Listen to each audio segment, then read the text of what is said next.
everyone. This is criminal profiler Pat Brown, and this is, what is this? Hangout, Patron Hangout number 89. And if you're here for my analysis of the Zodiac, you are 2 days early. But yes, by many, many requests, I am going to do an analysis of the Zodiac case coming up this weekend. I'm still working on the time because it's the last soccer weekend for my granddaughter. So you know who wins over that, you know? But yes, there's this new buzz going on where they have figured out who Zodiac is, probably for the 20th time. But again, we know who it is now. So I will address that during the show, and also the other evidence and what we can know. And as a profiler, how I can, what kind of profile I can run on this guy, and do I have a clue who the Zodiac was or is if he's not dead. So anyway, welcome everybody who's here in the chat room. And if you'd like to be in the chat room, please do click the link below for Patreon. Join it. All my live shows are Patreon only. It's only $5 a month. Supports the channel. You don't have to watch ads if you're coming to the live shows, and it's appreciated. So, and otherwise, please do just become a subscriber, and click the bell for notifications. Check my playlist for things you're interested in, and also if you join Patreon every week, I try to have a discussion area where I can pay a little more attention than I can comments on YouTube. But I do try over there too, but Patreon gets a little bit more attention. So anyway, Benny says, Zodiac is in my top 5 of all-time crimes. And I would say for a very good reason, because first of all, he's never been caught. And it is a very strange series of crimes. As serial killers go, he's fairly unique. And I often say, people go, "Oh, don't you find serial killers fascinating?" And I'm like, not really, because most of them are pretty mundane. They jump out from behind a bush, whack a girl over the head, rape her, and go on his way. And when you pick them up, you're like, that's it. Now, Zodiac had a bit of a different mission. He's a little bit more like a mass murderer. So I'm going to talk about all of that when I do the Zodiac case. So yes, what? Oh, wait a minute. I'm just trying to see what. Oh, you get paid from your promo. Lisa asks, yes, keep promoting me. You get a whole nothing. Hey, I'm just trying to survive here. I can't pay off people. So anyway. All right. So what am I going to talk about today? I want to start out. I'm going to talk a little bit about Kohberger in a second, but just because all my smart people are here, I want to start with this particular case because I just found it sort of somewhat amusing in not a good way. Okay, because I do smile a lot and joke, and of course there are some who say, well, you're talking about serious subjects of the victims here, and how, tone it down and be serious. And I'm incapable of that, not because I don't care about the victims, but just because I just can't do my shows without having some camaraderie and fun during the shows, in spite of the horrible discussion, the horrible topics that I talk about. So I want to talk about this one. Now, this is a hostel fire. This is in New Zealand. This hostel fire kills at least 6 in a waterfront city as cops investigate what happened here. 6 people have died, and the toll possibly rising to 11 because there are people still missing. And so I want you to say to me, what do you think occurred in this crime? Okay. What kind of crime do you think this is? If it wasn't an accidental crime, what kind of crime is it? Oh, sorry about that. Buy my book. So I hit that on the way to the comments. But hey, while you're at it, buy my book, Only the Truth. It's too I don't know if it's $279 or $299 right now, and it now has over 1,000 really nice stars. And it is a wonderful psychological mystery story, and it's cheap, and it's really enjoyable, and people love the book. And it's one of my favorite things that I've ever written. So check that out. That was accidental. Okay, so I want to see what you have to say. Revenge killing. Oh. Well, let me tell you something about some of the people there. Due to its location across from the hospital and the highly competitive housing market, the hostel's residents consisted of a number of medical professionals. Maybe people don't like doctors. So, so what other thoughts? That is so bad, Sarah. Are any fires not hostile or hostile? Oh my goodness. Oh my God. Sandra says you're desensitized. Not at all. I just have to have a sense of humor to survive. But I get your point. Okay, so what do you think happened there? Lisa Anna's here. Yes, I am talking about New Zealand. Okay. I just joined. I saw Pat talking about the New Zealand fire that I was just discussing with my partner 5 minutes ago. All right. So Lisa, this is a fire in a hostel. It's right across from the hospital. There's some medical professionals staying there because there is a problem with housing. What do you think happened? It's okay, Sarah. I like funny, even if it's by accident. All right. So, Lisa Ann, this is to you. Since this is your country, what do you think happened in this horrific fire, which quite a few people have died? What do you think happened here? All right. Someone has been charged with homicide for this, right? I haven't seen anybody's been charged yet. Sky Ricky said smoking in bed. Okay, I'm going to point out something next. All right. There's medical professionals, but there's also a mix of unemployed and homeless people. Wow, how about this? Oh, and Lisa Ann, you're going to like this one. Some residents have been deported from Australia. Say, what? Okay, so what?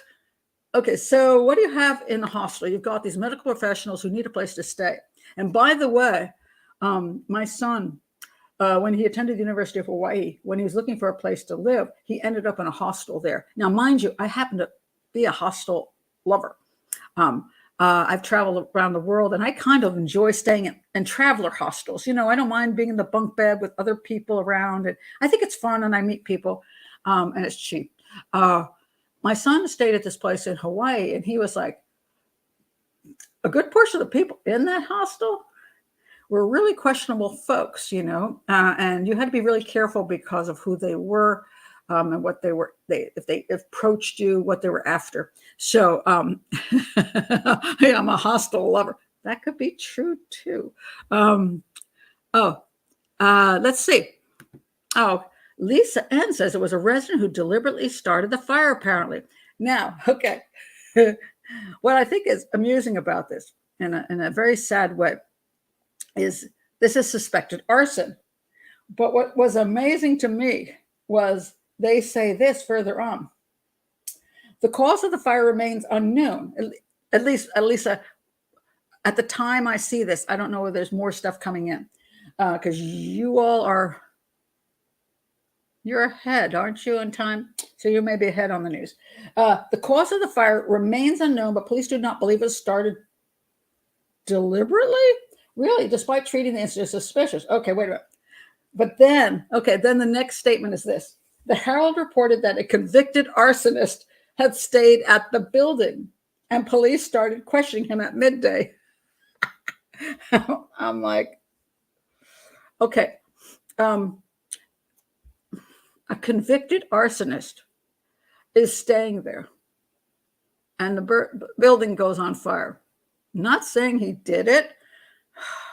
Oh my God. But this is a big problem when you don't vet the people coming in and staying places, especially places where people are desperate to find a place to stay.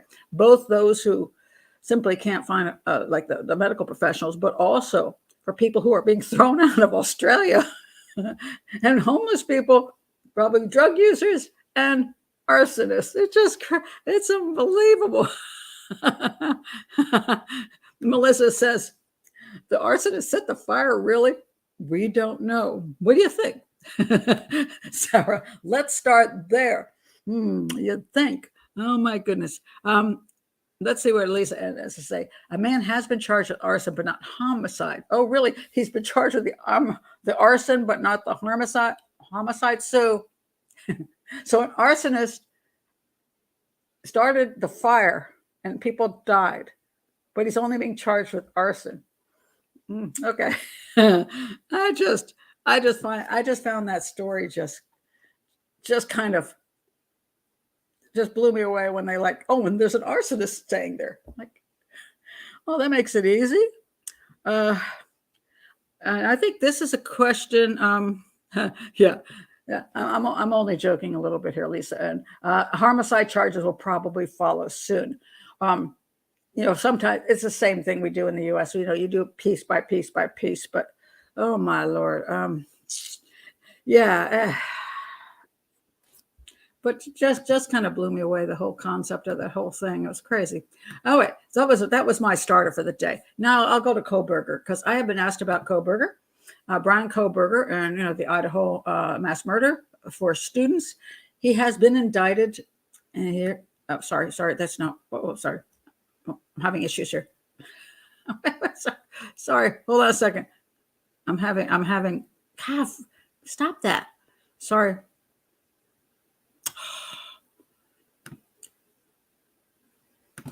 There. Hi, I'm back. So something got stuck over there in my picture area. Kohberger has been indicted by a grand jury. And I think I might do a whole separate piece on this for everybody who's not here. But since you have asked, you're my patrons, and you have asked about this, I'm going to speak about it here. And then just when I do my own separate part, you may not need to watch that. Kohberger, he's been indicted with the murder of 4 students. And people ask me, what does this mean? Well, I'm going to tell you what I think it means, at least to me. It means right now, what is the defense doing? Okay. Well, first of all, the old saying, grand jury will indict a ham sandwich. And that is true. But in this case, this ham sandwich had like 3 different sides. So this really was not hard for them to indict Brian Kohberger. There's a heck of a lot of evidence supporting the fact that there was probable cause to arrest, probable cause, However, what is the defense doing? Okay. Now, it's quite interesting. The defense actually, they have this thing, which I didn't even know they had this thing, but they have this thing in that state. And it is, let me pull it up. They have a thing called a capitalist crime defense fund, and they're paying the main attorney $200 an hour, and her helping attorney $180 an hour, and investigators $45 an hour, which really sucks for those investigators because that's not much, really, for investigators. But anyway, they're going to pay a fortune on this case. Why? Because they believe it's going to be a death penalty case. All right, so the defense is going to make a lot of money, and what is their plan? And this is my belief as to what their plan is. They know they're going to lose. There was a whole thing about venue. Should they change venue? And basically the thing was, hey, any place in the U.S., everybody's heard about this case. You can't get a quote, a jury that's going to feel any differently from outside the area because everybody's heard about it. So I think he's going to lose. I have no question, unless you get the dumbest jury ever, which I think in this case would be hard to believe. Kohberger's not likable. The 4 students were very likable. The crime was horrific. There's DNA evidence. There's a whole bunch of other evidence. He's going down. Now. So what does the defense do at this point? How are they preparing for the big defense? I'm going to tell you something that this is what I want to explain on my separate thing that I'm going to do, because I don't think people understand how this is working these days. They're not working on his defense. They're working on his appeal. On his appeal. They know they're not going to win the first time around, but they can appeal over and over and over again. So Brian Kohberger will sit on death row if he gets the death penalty for 20 years, like Scott Peterson, and then they'll knock down the death penalty, give him life, but they'll still be giving appeal after appeal after appeal. How do you appeal a case like this? Well, is it 4? Let me think about the 4 things. 1, you accuse the prosecution of doing underhanded crap. Then you accuse the police of doing underhanded crap. You accuse the witnesses of not remembering properly. You can even accuse science of doing things wrongly. So you've got all these things that you start saying that all these things have been done wrongly, and therefore we didn't get a chance to do a proper defense. All right. How do you think Adnan Syed has now been released from prison? It's because supposedly the prosecution, police had been scribbling some names like, hey, that guy could be an interesting person to talk to. He could have committed this crime early on and didn't share it with the defense. Boom. That's it. That was it. Not that they didn't prove his innocence. They didn't have to. They proved a technicality that the police failed to share that information. Exculpatory information, it's called. Inculpatory meaning that this proves he did it. Exculpatory means that he didn't do it. But a lot of what they call exculpatory evidence isn't really. It's just suggesting to people that it's exculpatory. So what they do is they can't win now. But as time goes on, he gets convicted, and then he's sitting in prison, and he starts getting the love letters, which he is already, by the way. He's getting love letters from women who think he's innocent. And of course, they want to be his wife and his girlfriend. And this incel dude is finally getting dates. Women finally like him because you got enough screwed up narcissistic females who are perfectly happy to hook up with a killer, an alleged killer, to get their own narcissistic feed. So they start that. One of the other things that is interesting, the defense right away has gone after the girl that's the roommate, wanting her to testify. And they're really gung-ho on that because they believe if she can't describe the guy she saw as Brian Kohberger, that's exculpatory evidence. And then maybe somebody else was there. Now, I don't think it's going to work on a jury in this case because there's so much else. However, when you get 5 years down the line, 10 years down the line, and you're going for your appeals, you say, oh my goodness, this witness, she saw somebody else there.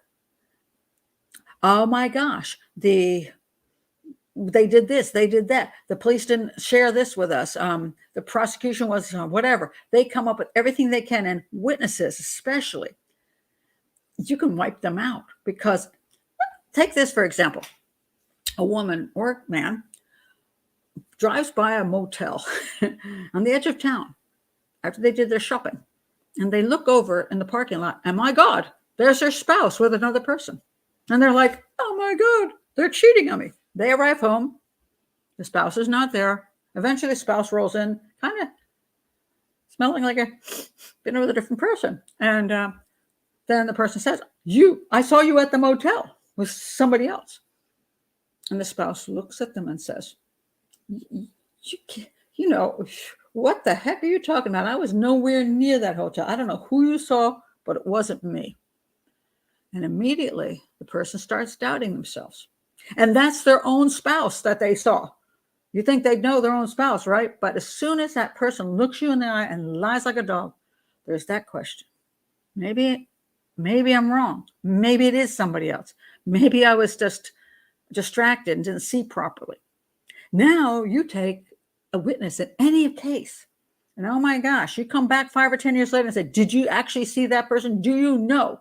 And they're like, I don't know. It was years ago, and They can't really remember very well. And now they're being pressured.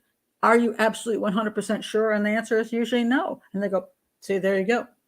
That witness should be tossed out. Don't assume that that's what's happening. Now, there's a case out there right now. This is an interesting story about this family, which to me kind of shows this point. Those two guys on the right were both convicted of murder. The same family, mind you. And both of them have now been exonerated by the Innocence Project. And let me explain this particular story.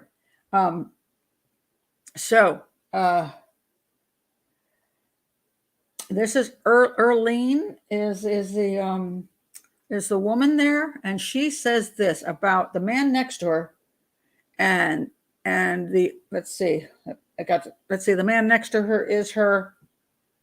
I'm trying to figure which one's younger now. I think that's her brother or her uncle. Wait a minute, hold on. I got to figure it out. Anyway, let me read you this. The year my son Cedric Dent was sent to prison for a murder he didn't commit.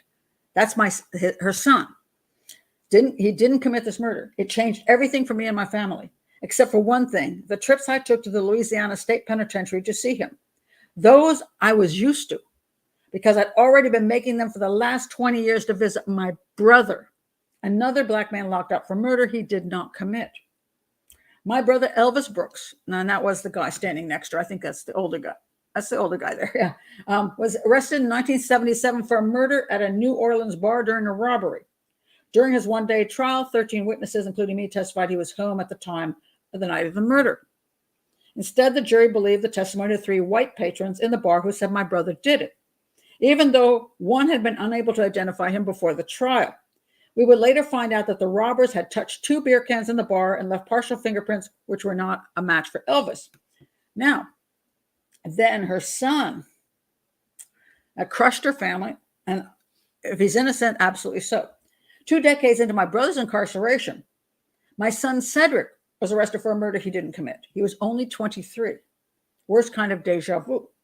Despite what we know about the system, when the arrest warrant was issued for my son, we walked straight into the police station so he could turn himself in. We wanted to do the right thing. Even today, I still believe it was the right thing to do. Cedric wanted the opportunity to prove his innocence. And what was our alternative, right? So there was no physical evidence to connect my son to the crime. He was convicted on the word of just one eyewitness who changed details multiple times. So now I do not know whether these 2 men are truly innocent. I can't say they're not truly innocent. That's not my point here. There are miscarriages of justice. Yes. And I had a really hard time trying to find out how these guys got arrested and why they got arrested. Generally speaking, people who are not involved in a criminal life usually are not arrested. So I was trying to find out whether both of these gentlemen had been involved in something, that the police already knew them, that they had a record, they had a juvenile record, they had been involved in drug dealing, whatever. I tried to find that out. I have not been able to do so. But the claim what got them off were 2 things that basically dropped the charges and let them out. One was witnesses. And as I pointed out, witnesses start faltering as time goes on. Now, this is not a racist thing, by the way. The patrons in the bar identified him. But the fact simply was 2 black men robbed the bar. So it wasn't a racist description. They might have had the wrong guy, but it wasn't because of racism. It was just because they could have had the wrong guy. And the second one there was another witness issue there, and everybody from the family saying he was at home, which of course anybody who knows anything knows that you can't necessarily trust relatives. I don't know if they're innocent or guilty, but they got off of not being proven they were innocent, but they got off on 2 things. One is witnesses over time got confused, and they said, look, see, this means that the witness accounts are worthless. The second thing was the fingerprints on beer cans on the one man. the claim was that they asked for beer and they were handed to beer. Now, mind you, this is coming from the defense, so I have no clue of what the prosecution's, what their prosecution was. I don't know what the evidence was because I can't find it, because the Innocence Project always takes over the internet and Google likes them. So it's hard to find out the details of a case. But the claim was, from the defense side, was that these two guys said, hey, we need a couple of beers. And somebody handed them 2 beers and they had cans. And then suddenly this robbery went down, and I guess they left the cans there, supposedly with fingerprints on it. And the fingerprints supposedly did not match the guy, the guy who has been exonerated. But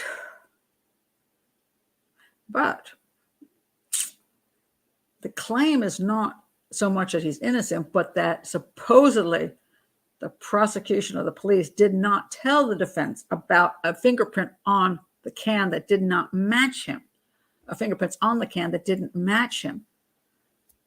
Now, mind you, fingerprints on a can do not mean a whole hell of a lot, because somebody at the factory goes like this. Somebody puts them in whatever crate they're in. Somebody brings them to the restaurant. Somebody puts them in the refrigerator. Somebody takes them out of the refrigerator. I don't know how many people have touched that beer, And depending on how the guy grabbed the can, he may not have grabbed the can in a way that his fingerprints were ever on the can. So this is fairly meaningless, mind you. Okay? So it may be that the fact that his fingerprints weren't there was meaningless as well to the police prosecution. I don't know why. I suppose it wasn't shared with the defense as exculpatory evidence. I said I have no information on this, but this is my point. They got out on these claims which are not proof of innocence. So when we come to Brian Kohberger, 5-10 years down the line, when all the emotion is gone and the 3 girls and the poor fella are forgotten, they go into history, and Brian Kohberger is still alive, and he's still out there for you to feel sorry for, or somebody to feel sorry for. Now they'll say the witness had exculpatory information and it wasn't not properly dealt with. They will say this, they will say that. All these things that can get him out on a technicality, not because he's proven innocent. And this offends me terribly, because if you're going to get somebody out on a technicality, just say that. Say, we do not know if he's guilty or innocent, but because the government failed to handle things properly, he got out on a technicality. But to say he's innocent is a whole nother matter. And unfortunately, people are believing, so many people getting out these days are innocent. And my guess is a majority are not. They're getting out on technicalities that work in the appeal system in the United States. So I hope Scott Peterson doesn't see the light of day, and I hope Kohberger doesn't see the light of day. Oh, Lord. Anyway, let me check your comments on that.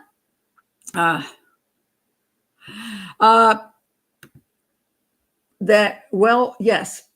And isn't this whole thing, if you don't disclose it, sometimes, depending on the circumstances, and again, I'm not a lawyer, so I'm not going to pretend to be, but one of the things they've gotten people on is scribbles on a napkin that wasn't revealed to somebody because they scribbled something down and didn't think much of it at the time, or they thought it was stupid even. It's like, yeah, this guy didn't do it, but they put his name down, and they didn't tell the defense about the guy that they're now going to claim did it, So there are times when absolutely, there's a violation. I'm not questioning that. Why question our honesty about that kind of thing and how we deal with things? And are we looking for the truth? Are we looking to make sure innocent people aren't in prison? Or are we just looking for any way to get a guilty person out? And in my opinion, a lot of defense lawyers, because they're being paid a whole lot of money, and also it's gotten very popular in colleges, they'll fight for the innocent guy that innocent. We're losing sight of doing things in a proper manner, in an honest manner. And that bothers me greatly. So, hi, Kelly, you returned. Hi, Kelly. So let me see what else you have to say here.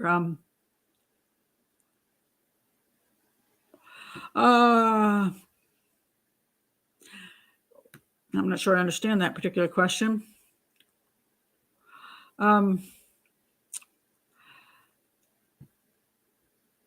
Yes, this is correct. If there's no defense, and the lawyers just go for technicalities for the get-go, this is true, because the old concept that everybody's allowed to have the best defense possible, even if it's a bunch of crap. Yes, even if they're sitting there in the office and the guy says, I did it, they're supposed to provide them with a defense.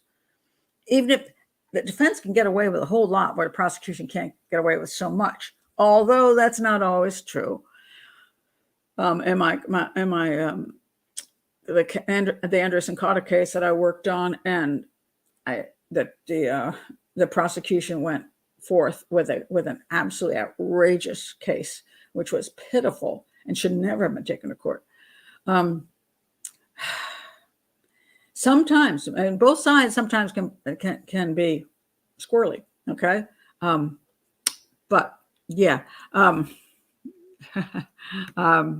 But I just think we should, yes, they are. This is correct. Procedural errors. And again, we have to hold the government responsible to do things properly. I don't disagree with that. What I get so annoyed with is that when somebody gets out based on a technicality, they're declared by the media and the Innocence Project as being innocent, when that is not what was proven. What was proven was there was a technicality, and we're going to let the guy go because the government did a bad thing, not because he's innocent. And that frustrates me. That really frustrates me. Okay. Lisa says, maybe like the Lori Daybell lawyers, their whole approach seemed to be setting up an appeal, challenging everything the prosecution did on legal grounds and offering no actual defense. Mostly because there wasn't one. When you get cases where there's really not much of a defense, you got to go there, because that's where you got to go. Speaking of the Daybells, I wanted to point out something on this. So where's my Daybell people? Okay, here she is. Yes, I was going to talk about her. So anyway, she got convicted, thank God. And Chad, not yet. All right. Now, it's an interesting thing that happens. You can have a joint trial. Okay? You can, for people who were working together. They do this a lot of times for conspiracies. They do it for drug cartels and gangs, try people together. And then we have this interesting problem of two people clearly were involved in the crime together. Now, can somebody tell me the name of the couple in Canada who clearly were involved in the crime of abducting and murdering young ladies? Would somebody like to tell me their names? It's going to take, I don't know, it's only going to take like 5 seconds here. So who could it be? The most notorious couple in Canada that has pissed off the entire Canadian population. There we go. Sarah. Okay. Homolka. Yes. Homolka and Bernardo. Bernardo, Homolka they were married, Bernardo and Homolka. Bernardo was a rapist, Paul Bernardo, and then he became a serial killer. Carla Homolka offered her own sister to her boyfriend at the time, and they killed her, supposedly accidentally. And then Carla Homolka helped him abduct and keep in captivity and murder women.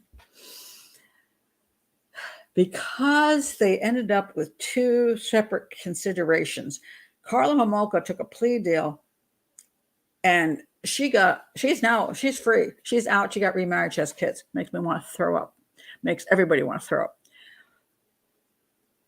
And sometimes they do this because they don't think they can prove enough in court, which is unbelievable, because these two, there's no question that these two committed this crime together. But sometimes when they separate, they can also say, the one lawyer can say, they can turn them on each other. When in court, if they're together, it's harder. So Daybell, I'm sure that lawyer wanted to say, Lori Daybell, oh, Chad was the one who forced her he controlled her.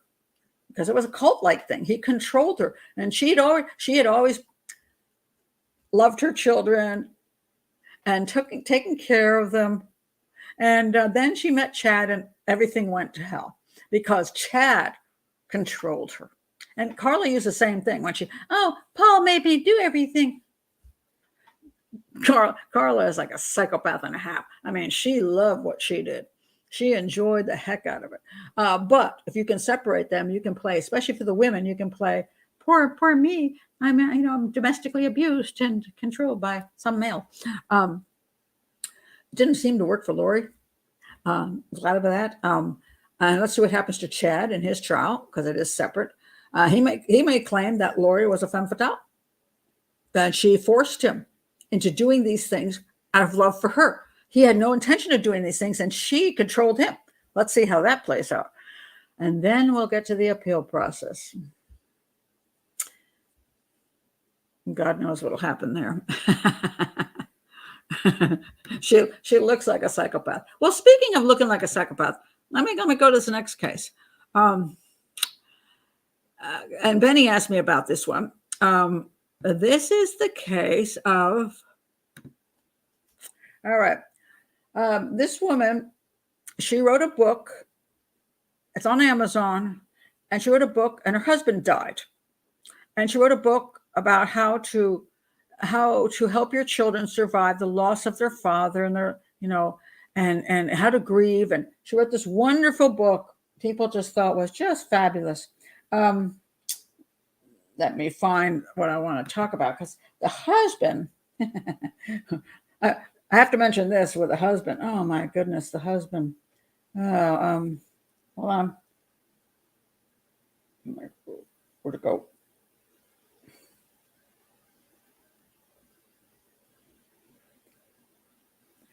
Hold on. I got it here someplace, but now I can't find it. Stop that. Don't do that to me. Somehow I've lost it, which annoys the hell out of me. Okay, so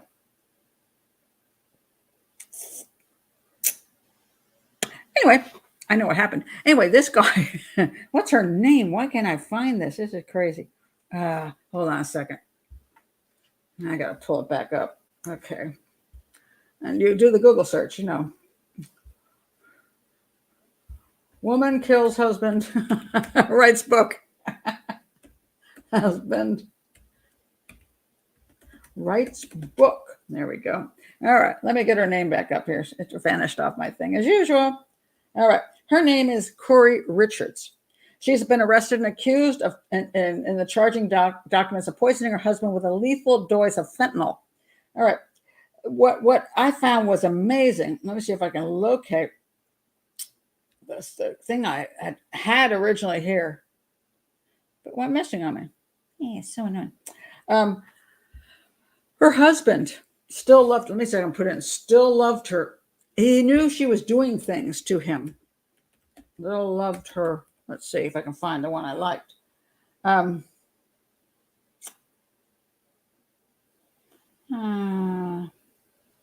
it.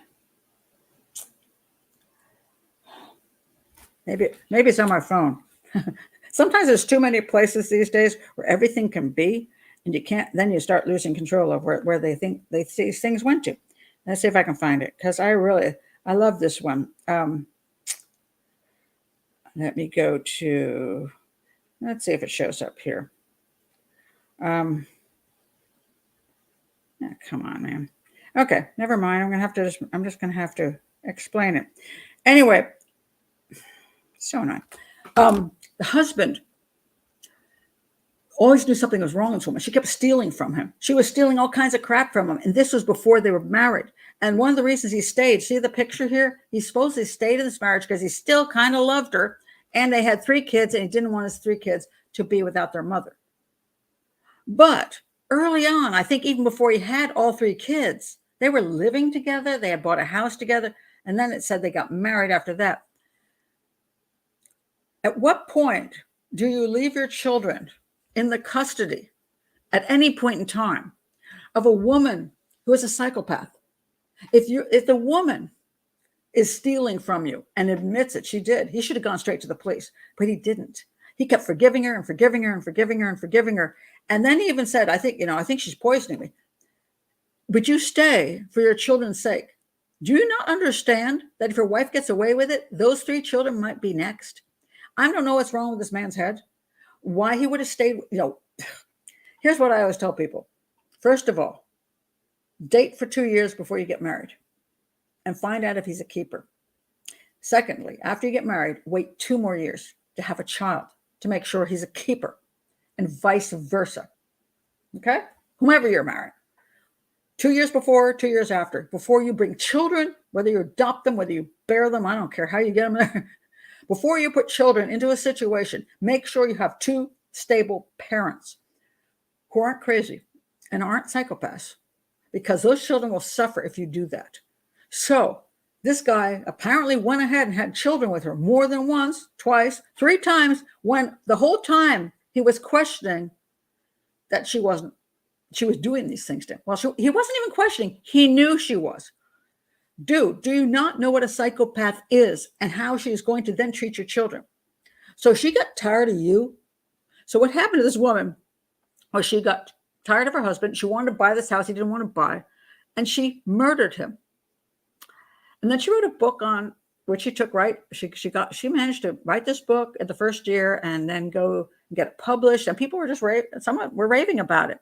And what kind of woman does that? A complete 100% psychopath. Now, can you imagine? In another 5 years, she'll write about the tragic accident that took her 3 children away from her. She was driving along and it was skidded on ice and went into a tree, and all 3 children died. With the old Susan Smith Lake thing, And then she'll write another book on how she has had to suffer the loss of her husband and the loss of all 3 of her children. I fault the husband for leaving her with those children, to not getting out of there sooner. You're stupid. I'm sorry. It just pisses me off. Those children are more important than your wife. And even though you say you're trying to keep the family together, hey, I understand you can keep a family together, but you don't keep a family together when it endangers the children. Physically, it endangers the children. That's insanity. So I don't know what that dude's problem was, but he's dead now. And the lucky thing is that the police figured it out, so the children are no longer in her custody, but they've lost their father too in this process for being foolish. Now, Penny had asked me if I'd seen this. I looked at this. There's local channel after she wrote the book on grief. They had this. It's this lifestyle channel, local lifestyle channel, and she talks about how she wrote the book and why she wrote the book. And and these 2 ladies are there, and they're like, we didn't catch anything that she was creepy. All right. We had her on our show. We asked her about the book she'd written on grief, and we didn't see it coming. And there's a whole lot of comments. I want to point this out. There's a whole lot of comments on YouTube. And they're like, I could see it right away. It's clear she didn't show any emotion. It's clear this, it's clear that. Guys, I watched that and I didn't catch it. You know why I didn't catch it? Because there's so many things involved. First of all, it's been a year since the man died, right? And she's trying to help her children. So she wrote a book to help her children and help other children. She can go on a show for 10 minutes or 5 minutes and not break down in tears. I mean, she can do that without being a psychopath. She could just have her heart into trying to help her children, other people. They said, well, you didn't talk about your own grief. Well, no, she was talking about the grief of her children. That's what she should do. She's really clever, actually. She did the right thing. Also, the simple fact is, sometimes, depending on the show, is whether it's the circumstances of how emotional you get on the show. I've seen people who didn't show emotion in the green room get on a show, and once they're starting to being questioned about the loss of a child or something, they fall apart because they're able to separate before, and then when they have to talk about it for real, then it hits them, and they fall apart on television. Makes good TV. That's what they want, right? All these talk shows, reality shows, they want good TV. But she was on a lifestyle channel. So first of all, you got lifestyle people here. You don't have somebody, talking to them and, for an hour about, Montel Williams, who did a pretty good job, and Dr. Phil, who I can't stand. And it also depends who you are and whether you show emotions in public or you don't show emotions in public. And this is why we have to be very careful that we have to know how people behave before, how they behave during, how they behave after. If you're going to be a police investigator or a profiler, you can't rely on one moment in time, so because that's not accurate. And it even applies to myself, because I think people have seen that I do laugh a lot in these shows and blah, blah, blah. But I think a few people have seen me kind of lose it on occasion. Why? I don't know. It hits home sometimes, when I think about the sadness of the families, what they're going through, then sometimes it hits home. And then I lose it. And, but other times we say, well, she's cold-hearted because it's a different circumstance. I'm talking more about evidence, and I've kept my mind on talking about profiling, blah, blah, blah. But a few times when I talk about just the emotions of something or the family, then it gets me. So it all depends. But I did not catch it. I didn't see it in her when she was talking there. It was a very short piece, and it was not. I can't blame these two women for not going, oh my God, that woman killed her husband. No. And I'm sure she was pretty good at it in general life, which is why a lot of people didn't realize she would do such a thing. Maybe her husband, who said she would do such a thing, he was living under 24/7. He apparently was onto something and was a fool to stay and a fool to keep his children there. That just infuriates me and makes me sad at the same time. As I've pointed out many times, when you have a person who's hooked up with somebody who commits this kind of crimes against him or against children, I call the guy a dolt. Munchausen syndrome by proxy women usually have a dolt for a husband. And by adult, I don't mean a bad person. I mean dolt by a guy who's just easy to manipulate, who is kind of oblivious to a lot of things and kind of figures things out too late and forgives over and over and over again. I'm still waiting to see what Sherry Papini's husband does. Keith Papini. He's supposedly divorcing her, but I keep looking to see whether he actually divorced her or whether somewhere along the way the guy is going to forgive, because I think he was adult. He does admit he was adult, but will he continue to be adult, or will he go through with the divorce and keep the children away from her? Because she'll be out of prison pretty soon. So that's a good point. Whoops, wait a minute. Rachel says, hi, Rachel. We all have a private self, a public self, and a secret self. I suppose she's putting her public face on. Yeah, at that point. And she might have, depending on if you're psychopathic, you have all kinds of different faces you can put on. But it's hard to tell in a very short period of time exactly what that person, oh my God, she clearly killed her husband. There's no way those two women could have known that. It's easy retrospect. You look back and, well, we know she killed her husband. Look how she behaves on that show. Well, I got to go back up here to see what you have to say. That's some interesting stuff. Let's see. Wait a minute. Let's see. Oh, yes, this is true. Back to Carla Homolka. Carla married her lawyers. Hey, Sky Ricky, you live up there with the Carla's somewhere in your neighborhood, probably. Carla married her lawyer's brother and had 3 children. And I think she was also, wasn't she like baking cookies for the school? It's creepy as heck. Lauren says, I read in O.J. Simpson's case, evidence was left in the truck of an officer's car overnight. That's bad. And I want to point, that's a good point to make. Of course, in my opinion, O.J. Simpson is guilty as heck, and he should have been convicted. But here's the thing that the defense can often use. Not everybody does a perfect job, in police work. I mean, especially when you have a case that gets out of control, that you have to have so many people on it. People screw up. I'm not saying they should screw up. I'm just saying sometimes they do. They're just not perfect. But the defense, if they find one imperfection, they will take a knife through that and rip it open and use that as the way to get the guy off. When you're running a department, my God, to never, ever, ever, ever, ever make a mistake. Chances are that's going to happen at some point. Okay. Same thing with a medical system, which some of it, which I'm not very fond of, but still, let's say you have a doctor and he's a pretty good doctor, but is he 100% perfect? Is a profiler. Am I 100% perfect? Let's say one day, which has never happened to me, but no, a crime I profiled, somebody is arrested and it clearly is guilty and it wasn't the guy I thought did it. Does that mean criminal profiler Pat Brown is complete phony, idiot, wrong, never listen to her ever again?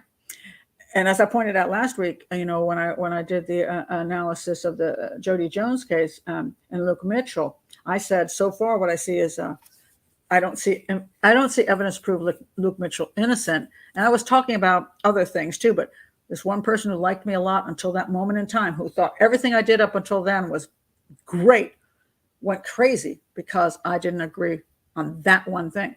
So the problem is when we have a standard of 100%, I think almost no human can fulfill that.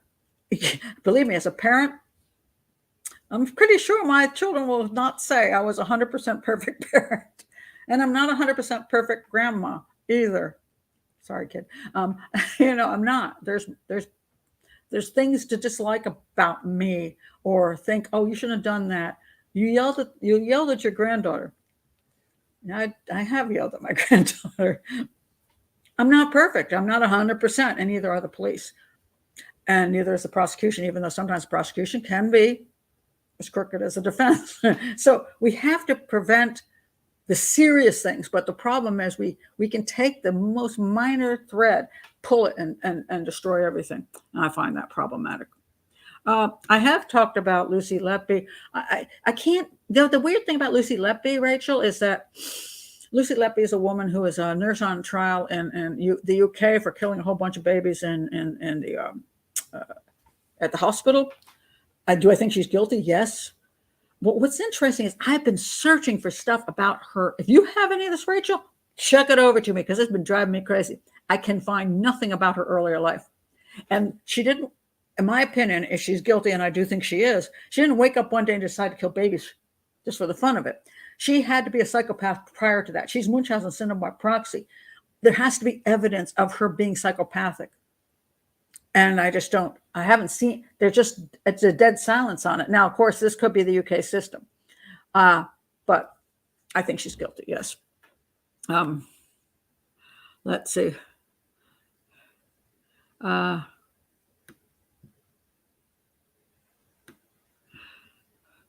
we have to be careful about, I'm not quite sure what you're talking about here, but one of the things that the defense will often do is find one thing, again, that, oh, look, they were framing the person over there, this or that. And there's it's a totality of the evidence again. So when the totality of the evidence is 99% there, and there's this one thing you can't explain because who knows, freaky things happen. Okay. One something is 1% should not overtake the 99%. That's why that's why it's supposed to be, not a shadow of a doubt. You know what I mean? It's supposed to be reasonable doubt because there's never such a thing again as 100%. If you're looking for that one, never going to happen. Never going to happen. You're talking, the Oklahoma case was shocked me most recently. We're talking about the guy who raped, he tied up a girl, and he raped her. And he's in prison. And then while he's in prison, he's got hold of a phone and he's hooking up with underage girls. And somehow he doesn't get tried. He gets out of prison. He's not even tried for that yet. And he's got a house there. He gets married to some woman who's an idiot who doesn't pay attention to the fact she said, he told me it was a mistake. That kind of mistake? No, this wasn't a, he said, she said, this was he tied her up to a bed set. That's not he said, she said. And then the woman married him and let her kids come and stay with this sex predator. And then the girl's parents let them stay. And then they all got killed. He shot them all because he was about to go back to prison. So get taken out. He was going to take taken out for something. So he shot everybody, all the kids. It's horrifying. And I don't know if it's police mishandling or the criminal justice system mishandling. I think it's more, if we're talking about the same thing, I think it's a criminal justice system mishandling. Why stay with someone you think poisoned you? There's a good question. Multiple times. Multiple times, yes. Maybe he doubted himself. Well, he told people, I think if I die, she did it. I mean, if you have to tell somebody, if I die, that person killed me, you already know something seriously, seriously wrong. And your kids are in the house with you. That's the scary thing. Same thing with a woman who says the same thing. I don't trust my husband. He's violent, blah, blah, blah, blah, blah. Your children are in there with him. If he's willing to kill you, he might be willing to kill the children, because a psychopath is a psychopath. So they don't care about the kid. Scott Peterson didn't care about the little baby in his wife's tummy. He was perfectly willing to knock that kid out too. And so same thing with mass murders. They will not only kill their wives, they go in and they kill their babies. Jeffrey McDonald, not just his wife so he could go party around, he killed his kids too, because he didn't even want to bother with them. He wanted the single life, and children will weigh you down. So if you're in a situation where you are in danger, so are your children. Just see a sequels plan. Probably did. Oh my God.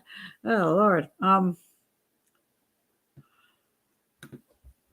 Now they say that. Now they're saying that because they didn't say that prior to finding out that she did that. She wouldn't take off her jacket. That has nothing to do with anything. Maybe she liked, see, this is the kind of stuff people say afterwards. This is just nonsensical. Why didn't she take off her jacket? What would that have to do with her murdering her husband? Maybe she's just more comfortable with the jacket on. Maybe people are going to say, well, she feels less exposed. That's where analysis goes. People start imagining things all over the place for every single thing that you do. Why did I take my glasses off? Why did I put them back on? Oh my goodness. All right. Let me go on to the next one I want to talk about. I want to talk about, who is this guy? Oh, this is amazing. This one just amazed me, because this is, and then I'm going to do Joran. I know you're waiting for Joran Vanderloot, but let me talk about this guy for 1 second. This guy, if I haven't got the wrong page again and everything's screwed up, hold on, let me find.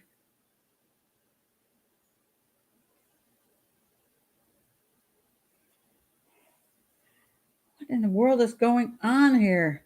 I swear to God, there's something really weird happening here. I know I say this every week when I screw up. He's the bicycle.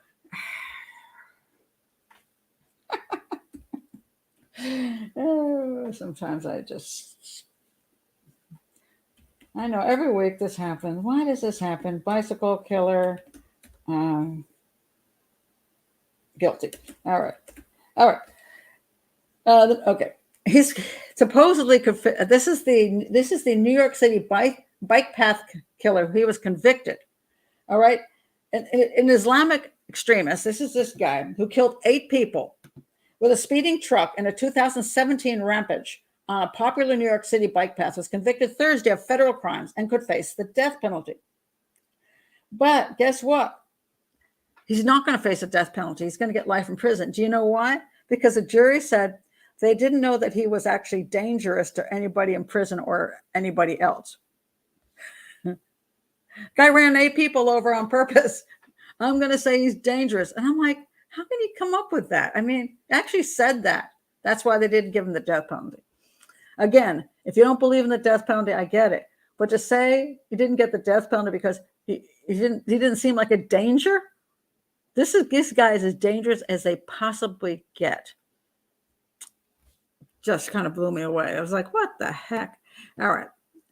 Okay. Oh, Joran Vanderloot. Let me go to you. Where is that guy? Did he vanish on me? He did. I tell you something. Oh, here we go. There we go. Yeah, we go. All right. Let's talk about him. So anyway, let's see if that's disappeared too. Which I wouldn't be surprised. Hold on a second. Oh, here we are. Okay. So there's 2 things happening here with Joran Vanderloot. One is that he's getting extradited to the United States. Okay. And the reason he's getting extradited is that he, the Natalie Holloway's parents, he told them he would tell them where Natalie was buried if they gave him a whole pile of money. And they did, and he didn't tell them. So they're getting him for that. Okay. So, which just kind of in a sense amazes me. So the idea here is that he didn't get the death penalty in where's he at? Uruguay? Where the heck is that guy at? I forgot where he's at. Hold on a second. Where is he in prison at? I forgot what country he's in. He's Peru. He's in Peru. Sorry, he's in Peru. So he never got convicted of Natalie Holloway. Okay. But he got convicted of murdering Peruvian student Stephanie Flores. He met her in a casino. They went back to her room, hotel room, wherever, and he clearly murdered her.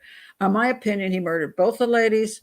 I believe he is not a serial killer, but a date rapist gone overboard. In other words, he wants to have sex with the women. When they refuse, he becomes angry. So he goes into a rage.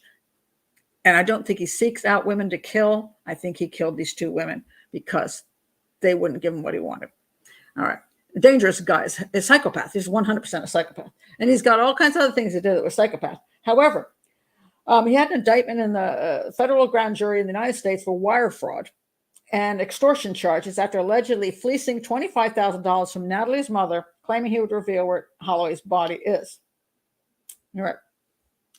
So he's being extradited back to the U.S. for that. And if he's convicted and he gets so many years, then they're going to send him back to Peru to finish his sentence there for murder, which unfortunately he will not be in there for life. And then he'll come back to the United States and then serve his time here. So that's what the whole thing is about. But this is the funny part to me. His 25-year-old wife, because he got married in prison and she got a baby, his lady, I'm not sure how to pronounce it, says her husband deserves a second chance. In an exclusive interview with Mail Online, Lady said, many people judge Joran and criticize him, saying, really? They're just killing a woman or two? Yeah. So tough. Saying he's a monster and an assassin. But when you get to know him, he's different. Okay? This is what she says. Okay? I want to show he's not a monster. He's changed a lot. He's gentle, sensitive, kind person, and I love him. I know that he is killed, but he's paying for what he did, and he's asking God for forgiveness, and I'm praying for him every day. She has a large framed photograph of him on the wall, which she looks at. Oh, it's so sweet. I've never been scared of Joran hurting me because he's in prison, you moron. And he's nowhere near it except for when you get that little conjugal visit thing. And he's never mistreated me because he's using you, harmed me, or hit me. I don't think he's capable of hitting me. He loves me so much. But the funny part of this whole thing is she's divorcing him. She's now divorcing him. Why is she divorcing him? Oh, guess what? Oh, let's see. Okay. She's getting divorced from him after a prison drug smuggling scandal. All right. It appears that, what has he done? He married a Lady Figueroa in a prison ceremony while serving a 28-year sentence for the brutal murder of Stephanie Flores. All right. He said when the sentence was up, he wanted to marry her all over again. That's so sweet. But she is calling it quits with Vanderloot, who went on to face charges of trafficking drugs inside prison. So he's trafficking drugs inside prison. But this is the kicker. With the help of another girlfriend. Oh, who do I not feel sorry for? You stupid woman.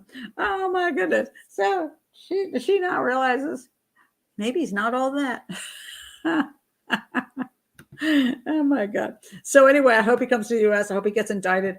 I hope he gets a long sentence, but I don't know how much you get for that one, how much I'd be able to give him in this country. But yeah, there you go. She is stupid. But there's a whole bunch of women who now love Scott Peterson, who now I mean, how anybody can like Kohberger. I mean, Scott Peterson, at least I think, was relatively good looking. And he had kind of a charm to him in his own way, which is why I could get women. Kohberger is an incel. He's like the most unattractive, icky dude ever. And yet he's got, now why is this? Because women who hook up and men who hook up with people in prison get to be important in some way, whether it be at least they can get a date, or they get fame for hooking up with an infamous person.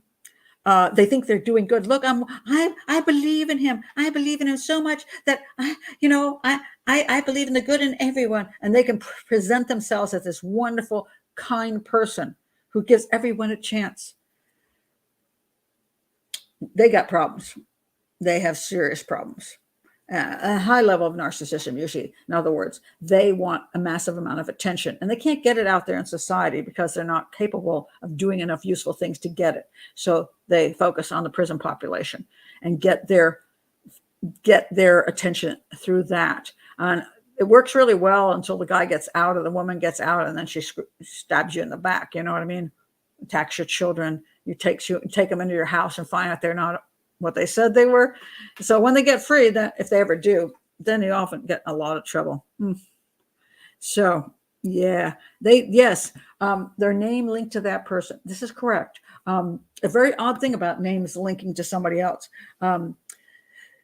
That's what a stalker does, because they want the picture of the person they stalked that they stabbed to death and their picture in the paper next to them.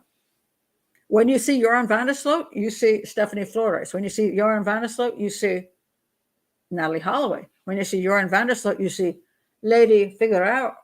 What was her name? Figueroa? I forgot her name. Next to each other. She gets to be next to Scott Peters. Next to Joran Vanderloot. That's a thrill that you're connected in that weird, creepy way.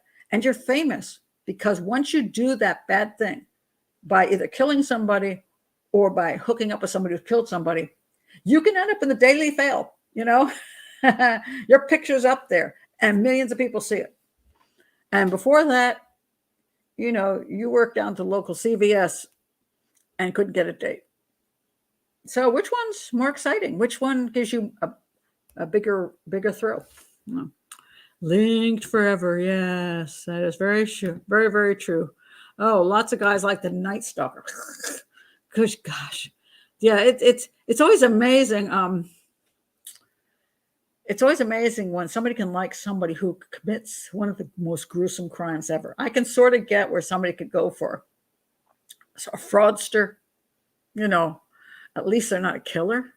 But when they start going for killers, and I mean, not just one time accidental, or, killed his mother when he was 18 in an argument. But Kohberger, that has to be one of the worst crimes of the century in the United States. It's horrifying, absolutely horrific. You got anywhere near that guy? It's just creepy as heck. Good. Yeah, there's nothing nice to say about it. I wanted to say something about. I talk about. Remember talking about why is he staying with his wife? Right. It's just really sad sometimes. I talk about people in desperation, and one of the questions asked me is, well, is it really desperation? Don't we all have just general needs? That's true. And when I say desperation, I don't mean that in a sense where you can't get anything else done, but that we have a need that's so strong, from loneliness, financial problems, whatever, that we are willing to ignore major signs of a person and go with it and think, okay, it's going to be okay. But and then it's not. This particular woman, she went missing. Okay. And this is the woman with her family. She's over there on the left. And this is the creep that was her fiancé. Okay. Now, a really sad case. And wait till you hear what this guy's getting charged with. So there's two parts of the story. One is, all right, her name She's been missing over a year. Her name is Irene Gakwa. She's 32 years old, and they saw her on a video call in 2022 in February, but she was reported missing in late March. She's been missing for over a year. She met this guy on Craigslist, and his ex-girlfriend actually got to meet this young woman, and said she seemed like his ex-girlfriend eventually, one day he brought them together so they could meet, and she thought she was a really nice girl, and she just thought she was totally head over heels in love with this guy, who she said herself, that dude's got problems. Okay, well, her fiancé, Nathan Heitman, never reported her missing. So she goes missing. And then what happens? He admits he was stealing money from her after she vanished. Now, he was arrested and charged with 5 felonies for allegedly transferring money from her bank account, maxing out her credit card, and deleting her email account after she went missing. Now, why did he say he did this? He said he did this because he thought she just packed up one night and left, you see. And he was hoping by doing this to her, it would force her to return from whatever escapade she was on, you see. But mind you, with some of the money that he got or used, the credit cards he used, he also bought a shovel. And that usually is not a good sign when a guy buys a shovel. So what is he getting charged with? Okay, clearly she's dead. Clearly the shovel was used to make her dead. And he's used all the credit cards and everything and gotten all his money. Now, what happened was really sad because apparently she used to talk, write her family back and forth. She was, I guess her family is from Kenya, and she would write back and forth in Swahili. And suddenly her texts were only in English. I'm going to say she was dead at that point, and her boyfriend / fiance was texting in English because he didn't know Swahili. Okay. So the family noticed that and were concerned. So the Gakwa's brothers drove 800 miles to Gillette to find out what was happening with her sister. Heitman told them that Gakwa had packed her bags into 2 plastic bags and said she was leaving Gillette. Then she reportedly jumped into a dark-colored SUV and drove away, according to her fiancé. So they have not been able to find her since. So now, what is he getting charged with, mind you? He has pled guilty, all right? But he has pled guilty to, the charges are, let me find the charges here. The charges are just fraud, essentially. He's not getting charged with kidnapping. He's not getting charged with murder. He's not getting charged with any of that stuff. He's just getting charged with 5 felonies for transferring money from her bank account. So there's 2 stories here. One is when you meet people through Craigslist, you don't know who they are. And oftentimes when you are, what I say desperate, I say needy or hopeful, even hopeful. You're going to finally meet somebody. She's 32 years old, hadn't met anybody, I guess. And she met this guy, and she wanted to believe he's a good guy, which he wasn't. And obviously a psychopath. And now she's probably not alive. And he's probably good, unless they find her body, he's probably going to get away with it. Why? Because there's no proof she's dead. And that's one of the best ways to get away with murder. You don't want anything in the house like blood. So you doing something more useful like strangling is good, because you don't leave blood in your house. Is not proof of a homicide. Then you pick the person up, check them in their car, and take them off, put them someplace. If they can't find their body, they have no proof of homicide. And I don't know how many times people get away with this stuff, and years pass where they don't get convicted. Now he did a stupid thing, using all of her credit cards and committing fraud, 5 felonies. So he's going to probably go to prison anyway. If he was smarter, he wouldn't have done all that stupid stuff. I don't know why. It's hard to say when she actually went missing and when he started using her card, and when did she want to leave him and then he killed her for that. Did she find out about him using her cards and he killed her for that? Nobody actually knows what happened to her when. It's hard to say, but if they can't find her, they can't charge him with homicide, which is sad. Say no to Craigslist. I'm sorry. Say no to Craigslist. This is I would say circumstances can bring desperation and make us more vulnerable. That's a good way to put it. Yes, and we all have those vulnerabilities, and sometimes it's really hard to hold out when you're feeling that way. And you say, okay, I'll take a risk. And we all do take risks in our lives, but some risks are just not worth taking. And I know people have met online and fall in love and get married and are happily ever after, but you just got to be super, super careful because they don't come with a history that you know. And a lot of times their history is really, really bad and you just haven't found out about it yet. It's very sad. One other thing I was going to point out was I just want to talk about this for a second. This was a big deal because Unsolved Mysteries on Netflix they have a series where children being taken by non-custodial parents, so not a stranger abduction. This little girl, Kayla, I can't pronounce her last name, Unbehaun. Anyway, she was 9 years old when she was taken by her non-custodial mother, which is the woman on the left, and she's been found 6 years later. They did one of those, what she would look like now at 15. So 15, yeah, she's 15, and she's down in what the heck was she? Asheville, North Carolina, and now her mother has been arrested, and the child has been returned to her custodial father, who has not seen her in 6 years. And there's the argument coming in on all sides. One is that woman sure as heck belongs in prison for taking that child away, surely because she didn't have custody of that child. And the husband was given full custody. The father was given full custody. She must be a mess and shouldn't have been around that kid.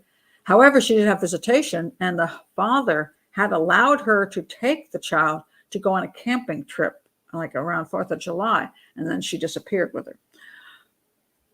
So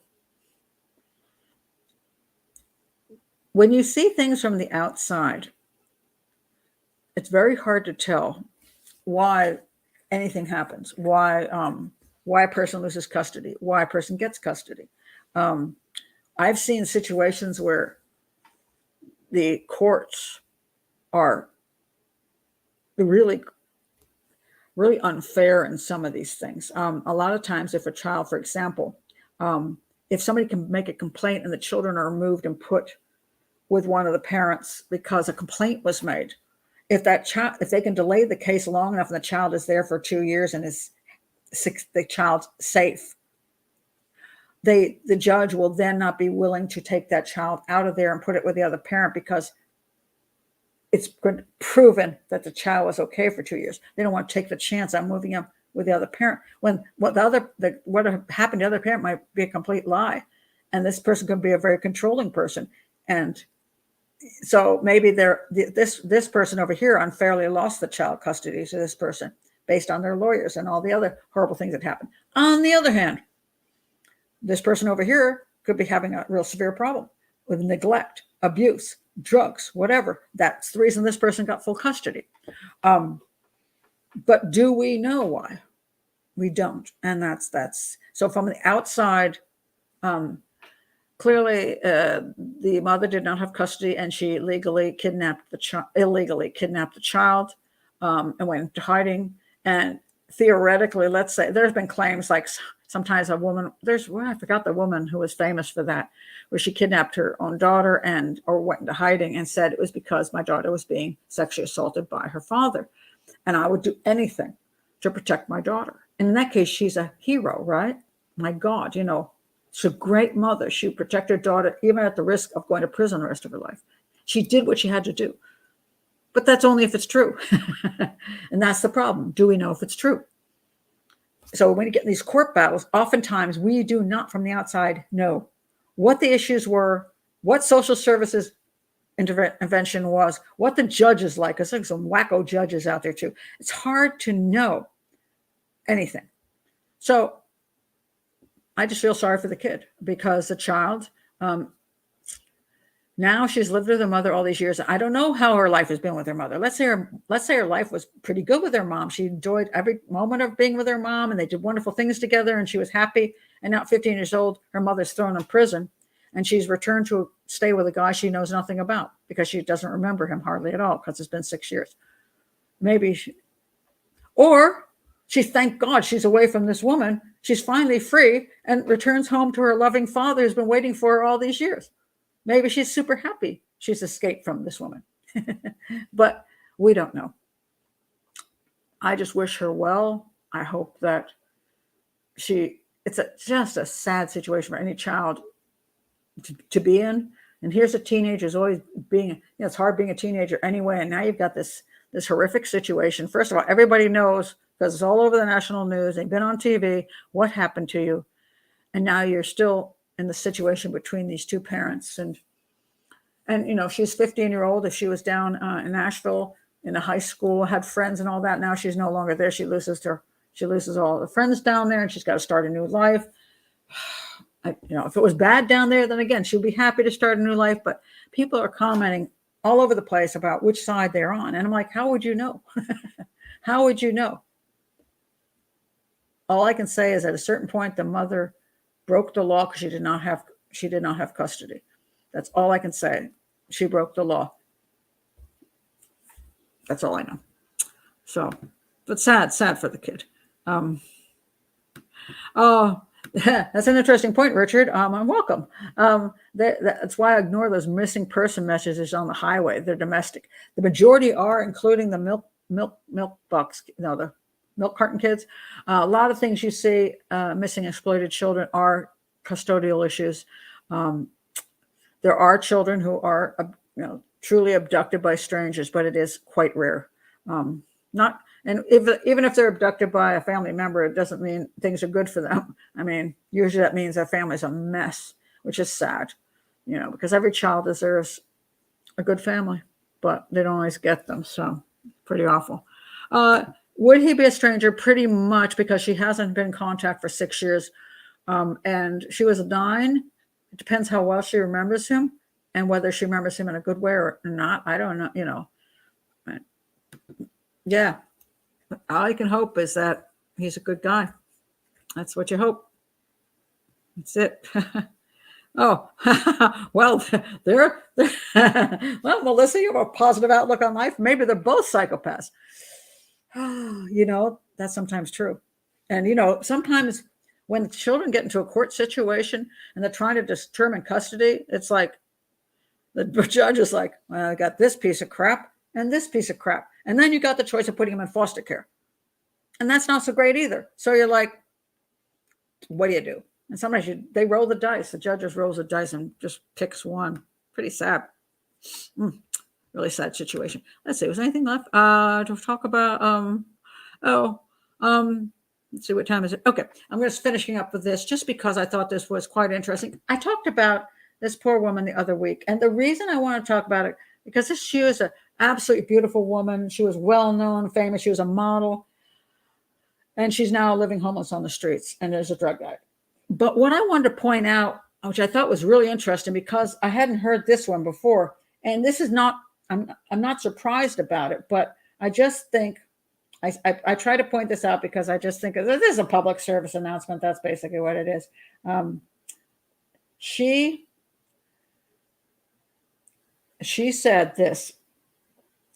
They did an interview with her, and she said she's in a lot of pain and her stomach hurts really bad.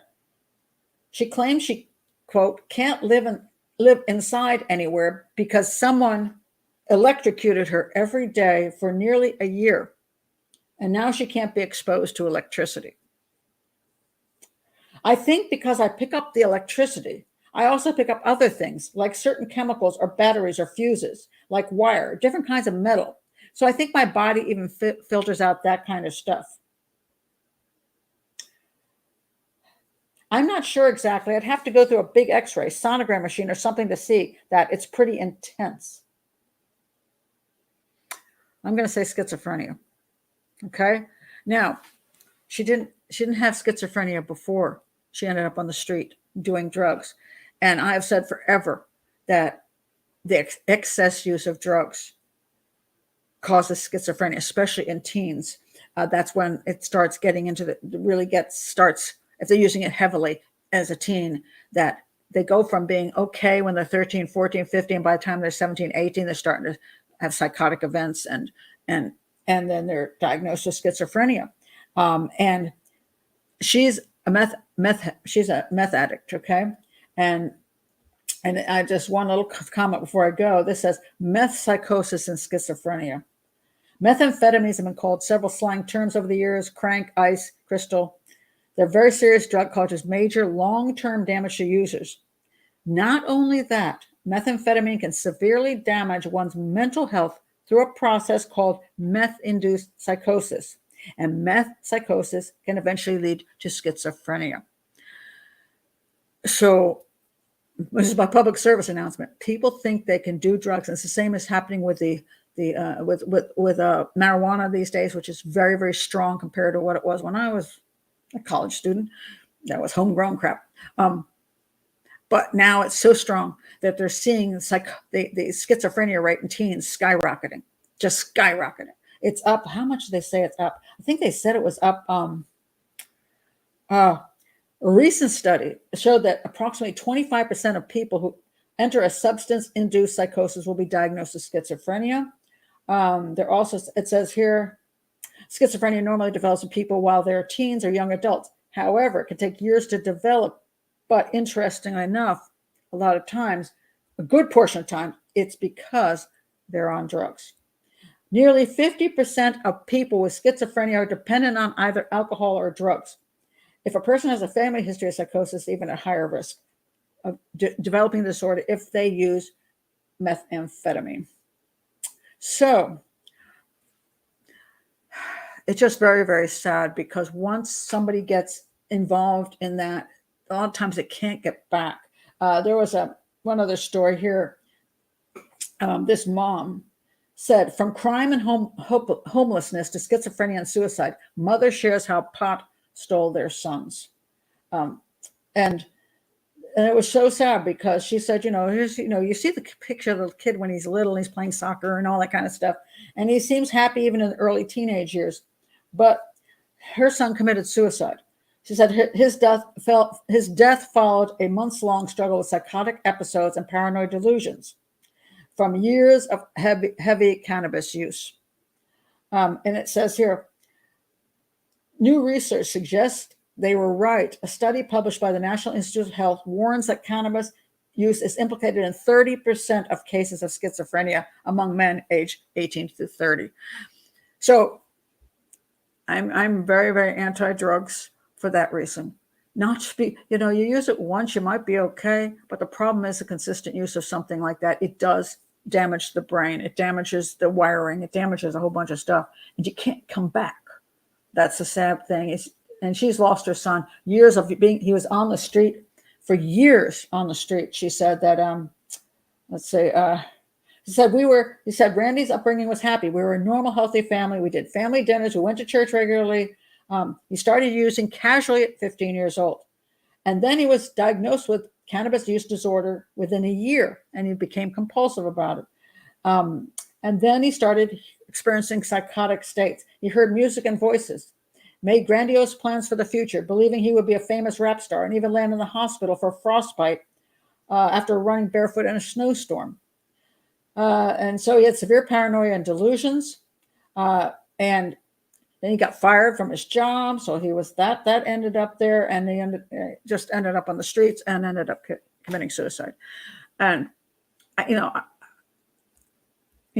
always remember looking at kids, and I look at their early pictures, and I just see this happy little child. Do you remember that thing from Back to the Future where the uncle is a baby and he's in the crib, and what's his name? I forgot his name. Goes back, right? And he looks at his uncle in the crib and he goes, get used to it, because his uncle ended up in prison, right?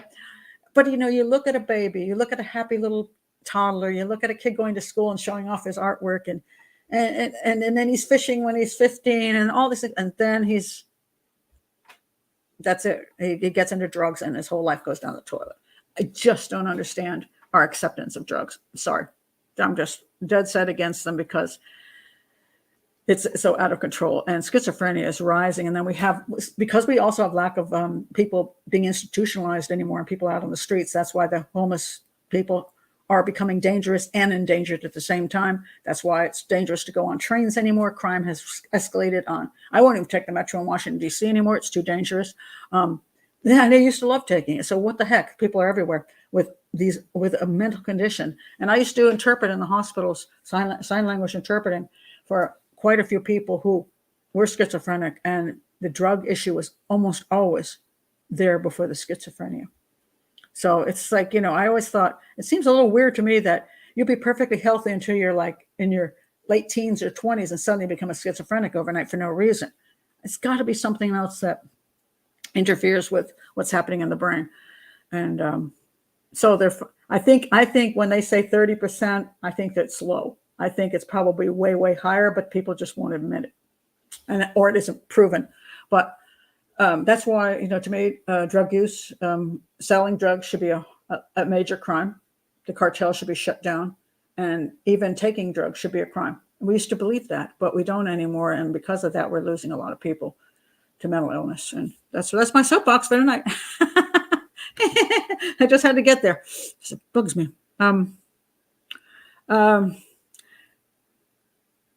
This is true because the brain is still developing. Yes, this is not a time when that can happen. Hi, Annie. Welcome. Not everybody's like Keith Richards. It's one of those things where just because you can get away, can do something, doesn't mean you should do something. Okay. So the fact is, when you're endangering your life, it's like a lot of people can play Russian roulette with a gun, don't get killed. But, sometimes when you pull the trigger, that bullet goes right in your brain. It's not something you do because you might be able to get away with it. It's simply dangerous. So, and that's a simple fact. And I know it's just there's a big argument over this, but just that's true. Yes, he's an abduction unrelated to custodial interference. Absolutely, he just was abducted by a child predator and probably was dead within a few hours. He wasn't kidnapped into any sex ring or anything. He's just probably quickly killed, which is unfortunate and terrible. But mom still believes he's alive, which is sad. I know sometimes I don't dare get into these things, Florence, because it's become so political. The gentleman who ended up dead should have been institutionalized.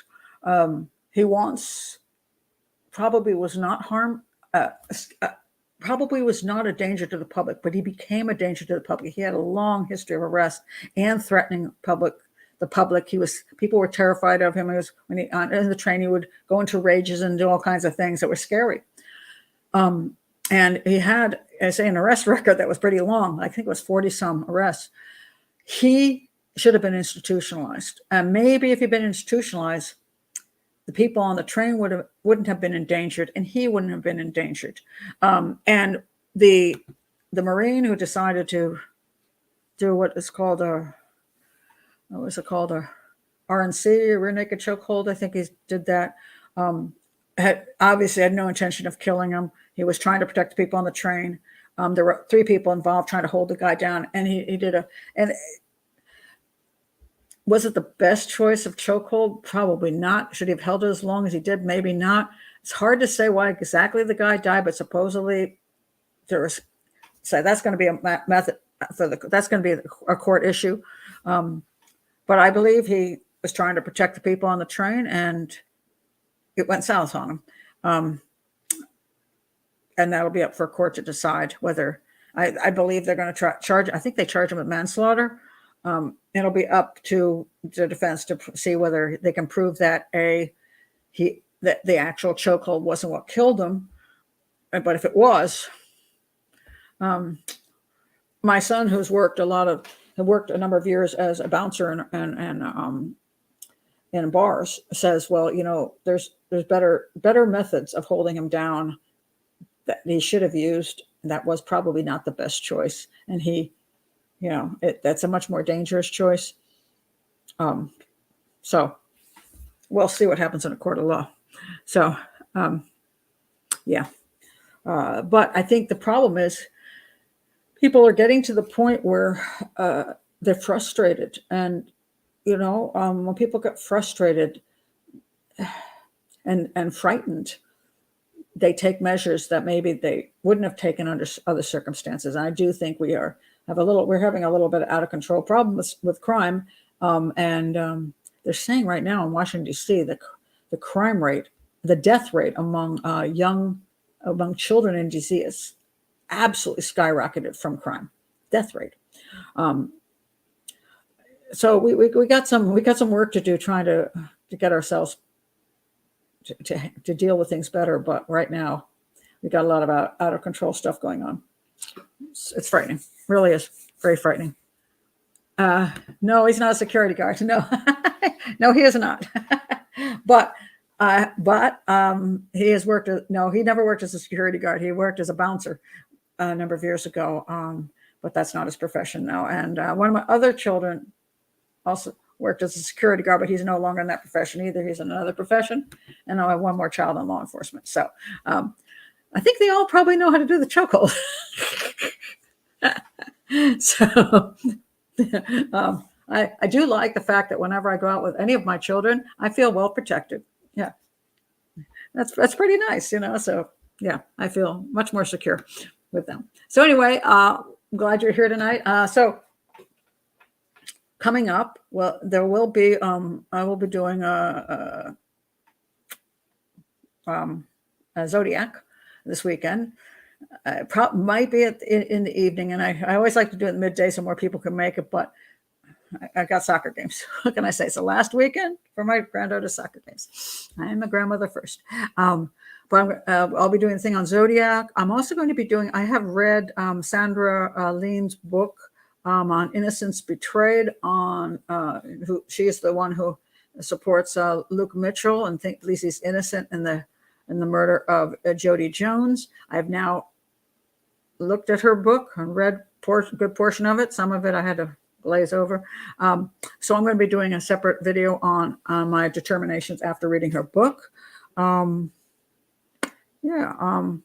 more Cleopatra stuff will be coming up. I've been kind of overwhelmed this week with so much going on, but the next part 3 of Cleopatra, the murder of Cleopatra, based on my book, will be coming out, and that will be Anthony and Cleopatra. This is my book, by the way.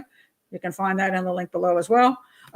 It'll be on Anthony and Cleopatra, and what I think was again, a lot of mythology in history and what really happened with Cleopatra and Antony. What kind of guy was Antony? Why did she hook up with him? What was really going on there that has not been properly analyzed in history? So I'll be doing that too. So much to do, so little time. Oh, you're reading? Okay, yay. And don't watch the Netflix show, or do watch a Netflix show and suffer. But that's so bad.